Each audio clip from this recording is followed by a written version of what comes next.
Notícia urgente agora, corre aqui pro nosso vídeo, acabou de ser confirmado. E não tem como não olhar tudo isso e entender o quê? Opa, é óbvio que o Lula tá na reta. O que você vai ver agora é chocante. Quem levou o maior golpe e sofreu o maior impacto foi o governo Lula. Que você vê a revelação do que está acontecendo, então se prepara, tá? Se prepara. Você que chegou aqui no nosso vídeo, já deixa o seu like, deixa o seu joinha aqui, é muito importante para o andamento do nosso canal. Vamos bater nossa meta de 5.000 likes agora na primeira hora, que eu conto com você para o andamento desse canal. A gente sabe as dificuldades para poder trazer as notícias, né? No Brasil, hoje em dia, o cerco está fechando, mas você está no canal certo. Aqui a gente tem compromisso com Deus, tem compromisso com o povo, tem compromisso com a verdade. Aqui você fica sabendo de tudo, você não perde nada, tá bom? Então, preste atenção no que eu vou mostrar agora, vamos para cima. Não tem como não olhar tudo isso e entender o quê? Opa, é óbvio que o Lula tá na reta. E se o Lula tá na reta, né, como empecilho para isso que o Trump está querendo, tanto para os Estados Unidos como para a América Latina, é a grande oportunidade de Bolsonaro. Todo mundo sabe disso. Não é ilusão, não é 72 horas, tic-tac, o cacete A4, como algumas pessoas falam. Não é certo que o Bolsonaro vai vir, porque o Senhor Jesus... Blá, blá. Eu nem gosto dessas brincadeiras, cara. Eu odeio gente que mistura as coisas e que fica querendo transformar crença religiosa em análise política. É óbvio que esse flow, essa corrente de ações políticas que estão acontecendo nos Estados Unidos, mirando a América Latina, mirando Maduro, mirando Petro, mirando o Lula, todo mundo sabe disso. O Lula é um target, é um alvo que está ainda no escuro. Ele não está ainda com a luzinha acesa aqui, sabe quando fica com a luzinha do laser aqui? Mas daqui a pouco ele está com laser aqui. Daqui a pouquinho, o Maduro já está, o Petro já está, daqui a pouco é o Lula. E aí, é aquilo que nós falamos ontem aqui. Quem que vai cobrir esse vácuo de ausência de liderança na América Latina? É óbvio que o Bolsonaro, junto com o Milei, pode trazer benefícios enormes para a América Latina, e o Trump sabe disso. Então, desculpa dar essa volta toda, mas é para explicar. Bolsonaro está certo em querer esgotar todos os meios burocráticos, porque ele sabe que num cenário de possibilidade, de probabilidade, não estou falando de certeza, ele pode voltar a ser candidato e vir com tudo. Quem levou o maior golpe e saiu mais prejudicado com essa operação do Rio de Janeiro não foi o narcotráfico, nem o crime organizado, nem o narcoterrorismo. Quem levou o maior golpe e sofreu o maior impacto foi o governo Lula. O governador do Rio de Janeiro, eu acho que ele não tem noção do impacto que essa operação no Rio de Janeiro teve na aprovação do governo. Vamos lá. Nos últimos meses, o governo realmente começou a melhorar na sua questão de aprovação, depois de R$500 bilhão que o Sidoni jogou, despejou nas redes sociais, na imprensa, no impulsionamento, pagando influenciadores, pagando agências, pagando robôs. Eles realmente começaram a maquiar um pouco, né, a cara do governo, e a rejeição, vamos ser sinceros, começou a cair. E aí o Cláudio Castro decide fazer essa operação que coincidiu de acontecer 2 dias depois do Lula dizer que o traficante é vítima do usuário. Cara, isso parece intervenção divina. Ele fala que traficante é vítima do usuário. 2 dias depois, nós temos uma operação no Rio de Janeiro contra o narcotráfico. A esquerda nacional ficou do lado do narcotráfico. O Lula, os seus ministros, os ministros do STF, ficaram do lado do narcotráfico. E a população não gostou disso. E aí começam a surgir os resultados. Olha que, de repente, o principal problema no Brasil agora é facção criminosa e narcotráfico. E como é que está o Lula nessa situação? Avaliação do trabalho do Lula em relação ao combate ao tráfico de drogas. Isso aqui é uma bomba para esse governo. Esse governo que estava aí todo otimista, né, acreditando que vai ser eleito no primeiro turno, de repente, o povo brasileiro percebe que nós temos um presidente e um partido dos traficantes e um presidente dos traficantes. 45% péssimo, 5% ótimo e 8,3% bom. Isso aqui, gente, entre o bom e o ótimo, isso aqui é terrível, esse resultado. É um resultado esdrúxulo, vergonhoso. Esse é o resultado que o Lula tem em relação ao combate ao narcotráfico, que agora se tornou a preocupação número 1 do Brasil. Saiu uma pesquisa recente mostrando que 50 milhões de brasileiros vivem sob o comando de facções criminosas. De repente, nós temos aí um presidente que defende essas facções. Para piorar, Lula essa semana foi fazer um evento para colocar o Boulos como ministro. Boulos, um cara que foi chefe de um grupo criminoso aí, que é o MTST. O Boulos, durante o evento dele, ele pede 1 minuto de silêncio pelas vítimas da Operação do Rio de Janeiro. Ou seja, o Boulos, no Palácio do Planalto, em um evento em que ele está tomando posse como ministro, ele pede 1 minuto de silêncio pelos traficantes. Resultado, 60% acham que gesto de Boulos foi inapropriado. O novo ministro pediu 1 minuto de silêncio pelas vítimas da mega operação no Rio. Presta atenção, o seu primeiro ato como ministro do Lula foi pedir 1 minuto de silêncio para traficantes. Deixa isso assentar um pouco. O primeiro ato do ministro da institucional, da Casa Civil, o que ele é ministro mesmo? Ele é ministro dos movimentos sociais. O primeiro ato dele foi pedir 1 minuto de silêncio pela morte de traficantes, eu não vou falar o resto dos adjetivos, senão o YouTube derruba meu canal. Então nós temos, Lula fala que traficante é vítima de usuário.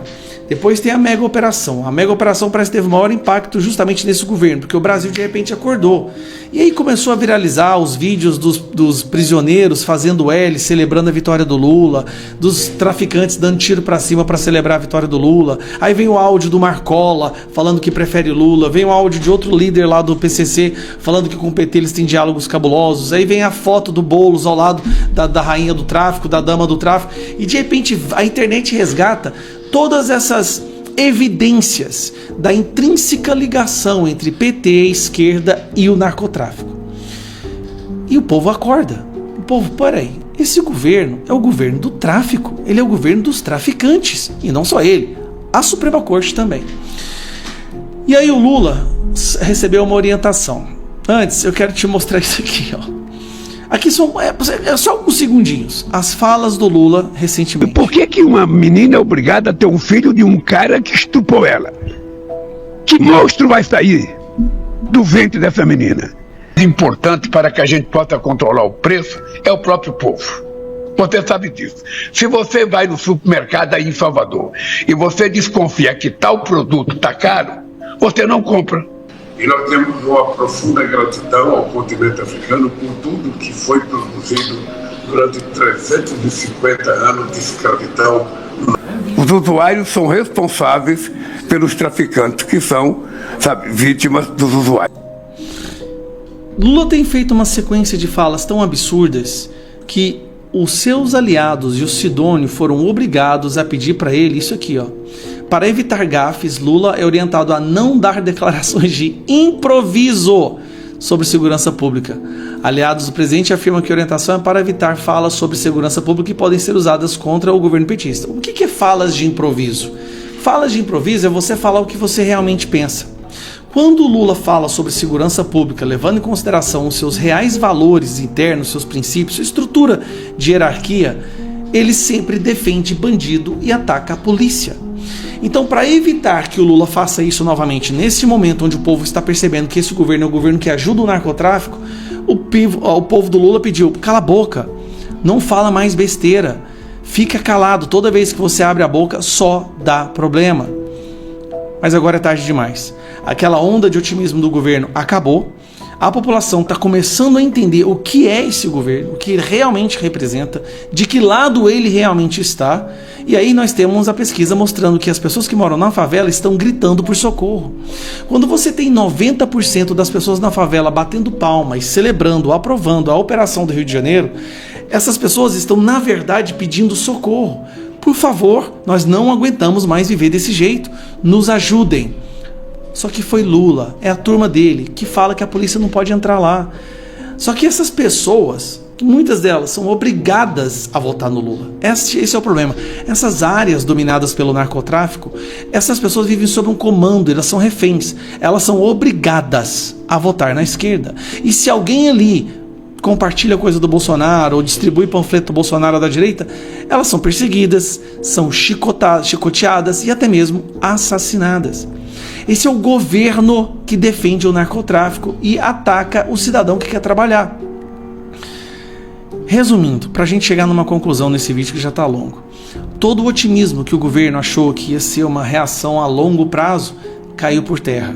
O Brasil acordou. Esse é o governo do tráfico, é o governo do crime, é o governo das facções criminosas, é o governo que pede para os Estados Unidos não reconhecer PCC e Comando Vermelho como terroristas. É o governo que agora, nessa próxima semana ou na semana seguinte, quando nós tentarmos votar o PL, que muda a categoria de facção criminosa para terrorismo, este governo vai defender. Ele vai defender o PCC, ele vai defender o Comando Vermelho. Sabe por quê? Porque se eles forem reconhecidos como grupos terroristas, as penas, a possibilidade de operação policial se torna muito mais ampla. E aí é onde eles odeiam o que eu falo, mas eu vou te dizer. Quem financia boa parte das grandes figuras do esquerdismo no Brasil é facção criminosa. Quando um vagabundo vai lá e compra uma droga, uma parte desse dinheiro vai para comprar fuzil, uma parte vai para o chefe da facção, uma parte vai para a campanha de esquerdistas. Será que cantariam parabéns pro presidente Bolsonaro? Você já viu alguma coisa assim jornalistas da Globo, da Folha, do Poder 360? Parabéns, happy birthday, presidente Bolsonaro. A Malu Gaspar foi a mais honesta sobre a decepção do governo Lula. Essa é a realidade. O governo Lula chegou lá com um pires na mão, oferecendo, como a gente diz lá no Rio de Janeiro, o cu raspado. O governo americano, na certeza de que sairiam de lá com um acordo naquele dia para sair cantando vitória. O governo americano não fecha o acordo, não há redução de tarifas, não há exclusão de lista de produtos. Lembrando que Eduardo Bolsonaro e eu conseguimos, com sucesso, negociar uma enorme exclusão de lista de produtos logo no início das sanções, algo que nós continuamos tentando a fazer. O governo não consegue sequer isso, não consegue retirar as sanções, não consegue retirar as tarifas. E a mídia brasileira, uau, histórico, maravilhoso, uma grande vitória. Olha, já conseguiu a foto, pô. Trump já tem uma foto com Lula, já é um vencedor. Porra, guerreiro, parabéns. Isso é uma foto com Trump, cara. Porra, que maravilha. Eu tenho algumas também, mas eu queria mais. Vocês imaginem a loucura de se eu chegasse aqui no Paulo Figueiredo Show. Eu quero que vocês façam essa reflexão comigo. Se eu chegasse aqui no Paulo Figueiredo Show e o Eduardo Bolsonaro e eu estamos tentando sancionar autoridades brasileiras. Conseguimos. Mas digamos que em um dado momento eu dissesse assim, olha, não importa se conseguimos sancionar autoridades brasileiras porque conseguimos uma foto com o Donald Trump, então já somos um vencedor. Pronto. Porra, olha aí, essa é uma, eu tenho várias. Pronto, já sou um vencedor. Já venci na vida. Que loucura, cara. E essa loucura só pode ser explicada, eu tô dizendo essa loucura do lado da esquerda, eu já vou chegar na direita. Ela só pode ser explicada por causa de coisas bizarras como essa aqui que a gente vai ver. Bota o vídeo aí do parabéns pra você. Happy birthday to you.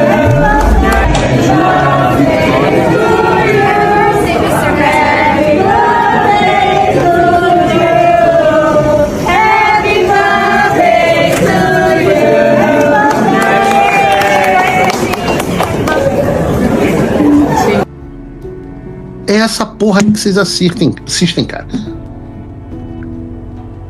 Esses são os jornalistas profissionais, pomposos, independentes, cheirosos, limpinhos, de análises críticas e realistas, babando o ovo do Lula, cantando parabéns pra ele no maior clima de amor. Ninguém tinha uma pergunta pertinente pra fazer, não, era happy birthday. Todos muito isentos. Ah, mas Paulo, você também é amigo do presidente Bolsonaro. Eu falo, mas a diferença é que você sabe, que eu digo pra você. Você sabe qual é o meu lado. E ainda assim, por vezes, sou extremamente crítico ao presidente Bolsonaro, tanto que algumas pessoas aqui no chat arrancam os pentelhos toda vez que eu critico o Bolsonaro com alguma coisa. Mas você sabe o meu lado. Eu não falo assim pra você, eu sou isento, eu não tenho lado. Não, eu tenho lado. Meu lado é o do presidente Bolsonaro. Agora, vamos discutir, vamos fazer as análises, vou te mostrar o que eu tô discutindo. O meu programa é mostrando as coisas pra vocês. Agora, esses aí são todos isentos, tudo jornalismo, profissional. Será que cantariam parabéns pro presidente Bolsonaro? Você já viu alguma coisa assim da jornalistas da Globo, da Folha, do Poder 360, do meu... Parabéns, happy birthday, presidente Bolsonaro. Então entendam de uma vez por todas o que essa gente quer te passar e o que ela gostaria que eu te passasse também, que tem gente que queria que o meu trabalho fosse esse, é passar narrativa. É passar uma versão que corrobore os interesses deles, mesmo que seja mentirosa. E aí as derrotas do Lula viram vitória. Agora, o que me deixa... Isso aí é normal, eu já sei, eu me tornei jornalista para combater esses caras. Eu só existo para destruir a eles.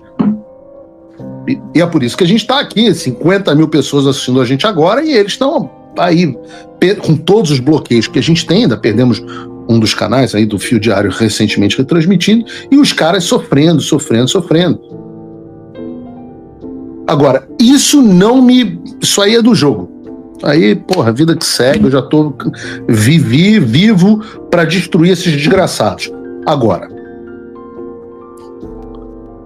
o que me deixa puto nas calças é a vulnerabilidade da direita ao que diz a velha mídia. Porque o paradoxo, eu falo isso no programa, prestem atenção nisso que eu vou dizer aqui. O paradoxo da direita é que ela odeia a Globo, mas ela acredita em tudo que eles falam. Vejam o que escreveu Flávio Morgenstern.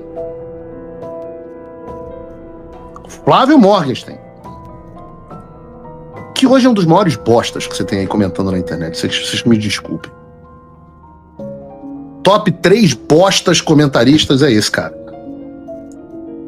Deixe-me falar o que 90% sabe, mas ninguém quer admitir com todas as letras. O início das negociações de Lula com Trump na Malásia foi um desastre para a direita. Não adianta só focar numa careta do Lula em um frame, nem em ser a primeira reunião. Foi um desastre, de nada. O cara tá repetindo a mesma narrativa da Globo News. Ele não consegue falar a razão.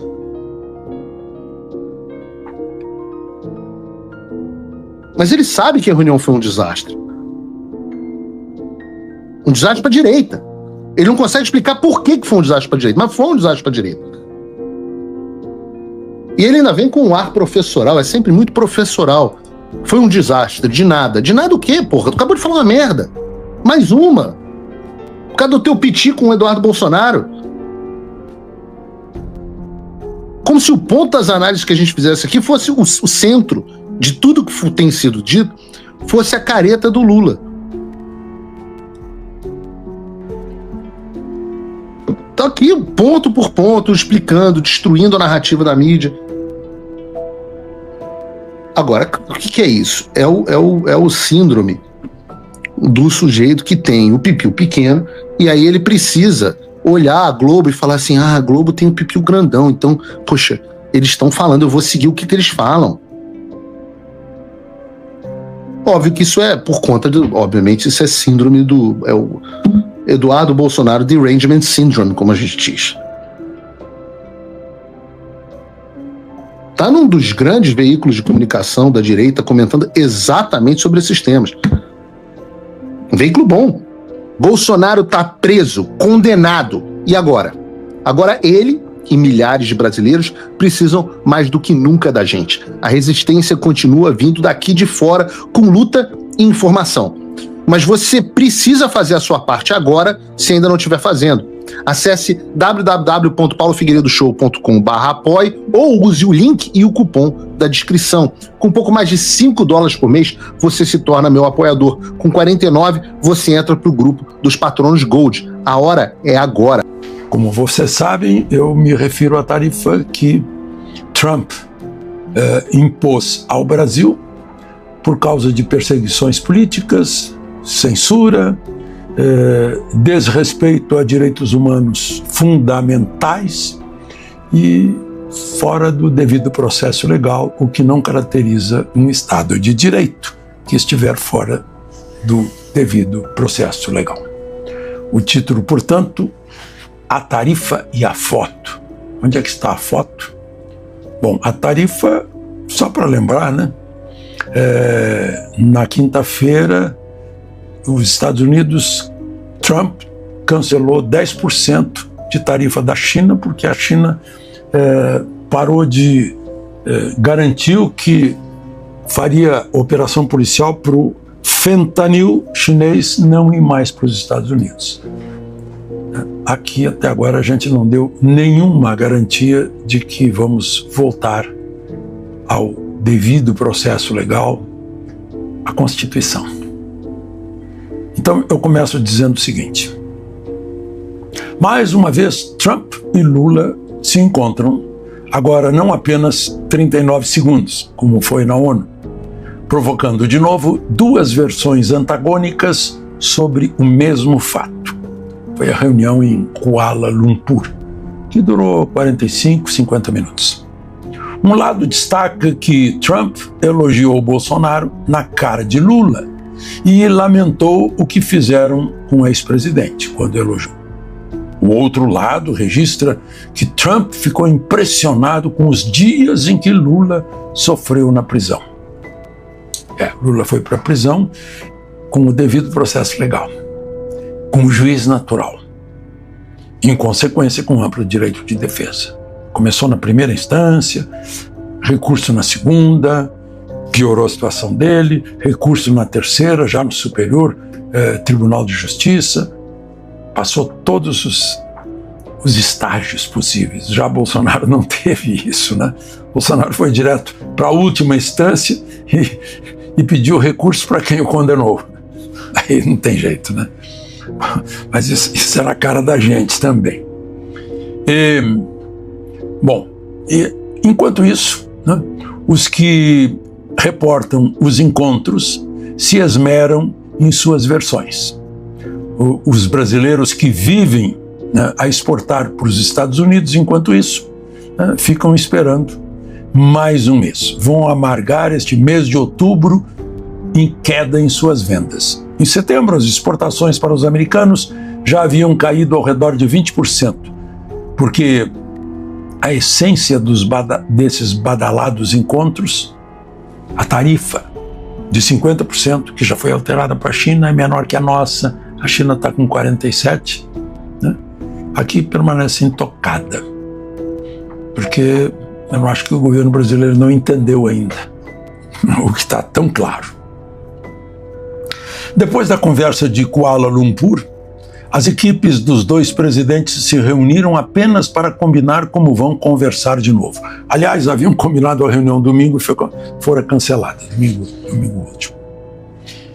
O otimismo das manchetes de jornais governistas influencia até mesmo o mercado de câmbio, pois o dólar continuou com leve queda e no mercado de ações a bolsa, impressionada com a foto entre Lula e Trump, bateu recorde, como se as empresas exportadoras brasileiras não estivessem sofrendo.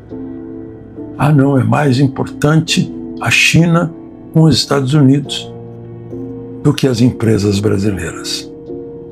Aí a bolsa sobe, dessas próprias empresas prejudicadas, e o dólar se desvaloriza, o real se valoriza.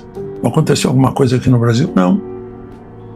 É lá na China ou na Coreia do Sul, no encontro entre Xi Jinping e Trump. Dá para entender?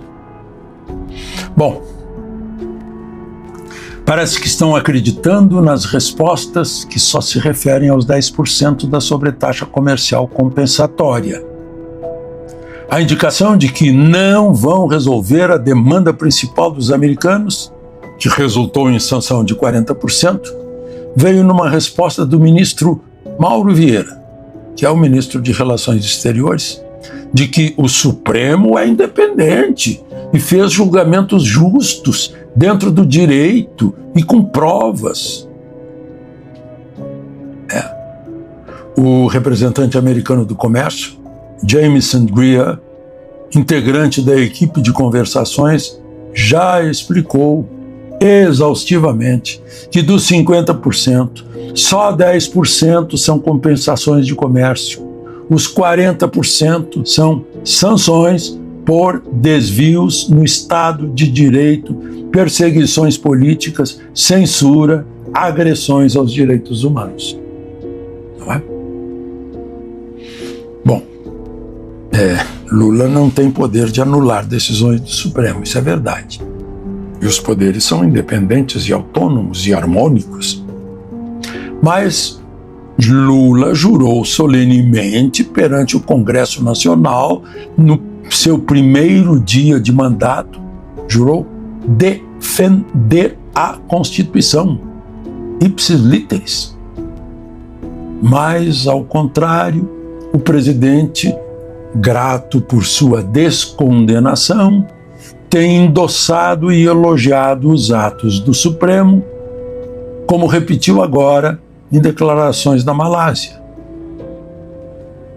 Ele pode ser, sim, pode, sem ser mal agradecido ao Supremo, mandar seus líderes na Câmara e no Senado apoiar alguma iniciativa que surja para resolver esse impasse e os brasileiros exportadores para os Estados Unidos se livrarem de 40%, mais 10% de sobretaxa. O jogo virou e virou feio para o petista.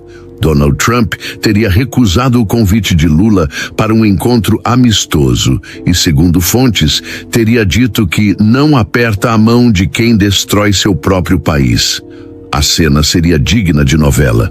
Lula frustrado, assessores em pânico e o discurso de respeito internacional desmoronando em rede mundial.